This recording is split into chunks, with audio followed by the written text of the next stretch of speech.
এই তেঁতুল গাছের বয়স আনুমানিক 500 বছরের অধিক। 81 শতক সম্পত্তির উপরে আমাদের এই তেঁতুল গাছটা অবস্থান। এই তেঁতুল গাছকে কেন্দ্র করে চাঁপাইনবাবগঞ্জ জেলা থেকে প্রশাসনের লোকজন আমাদের এখানে উপজেলা প্রশাসনের লোকজন এখানে আসেন। এখানে আমাদের বছরে 2টা পূজা হয়, একটা কালী পূজা, একটা বাসন্তী পূজা। নাচল উপজেলার মানচিত্রে এই সুরুলা গ্রাম একটি ক্ষুদ্র গ্রাম, কিন্তু এই গ্রামের যে ঐতিহ্য সেটা কিন্তু অনেক বড়।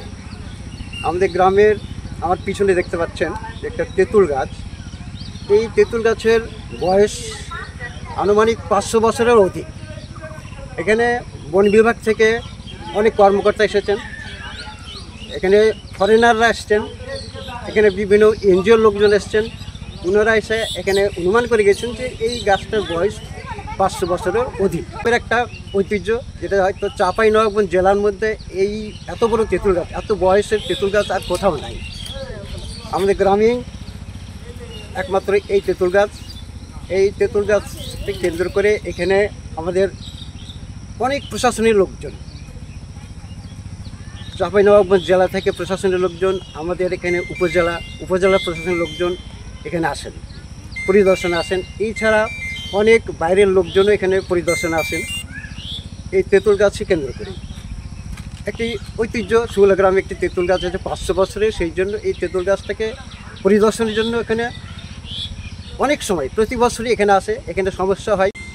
আমাদের এই তেঁতুল গাছটা অবস্থান হচ্ছে এক দেবোত্তর সম্পত্তি। আমাদের দেবোত্তর সম্পত্তির উপর দেবোত্তর সম্পত্তির পরিমাণ হচ্ছে 81 শতক। এই 81 শতক সম্পত্তির উপরে আমাদের এই তেঁতুল গাছটা অবস্থান। এখানে আমাদের বছরে 2টা পূজা হয়, একটা কালী পূজা, একটা বাসন্তী পূজা। এই পূজাতে প্রচুর লোকের সমাগম হয় এখানে, যেখানে জায়গা দেওয়া যায় না। অনেক দোকানপাটের আগমন হয়, অনেক লোকজন গ্যাদারিং হয়। তো এইখানে মেন যে সমস্যা হয় সেটা হচ্ছে যে স্যানিটেশন ব্যবস্থা এখানে আমাদের সেরকম নাই। বান্ডেল থাকলে প্রতি সেনমানিতে টাকা বাঁচবে।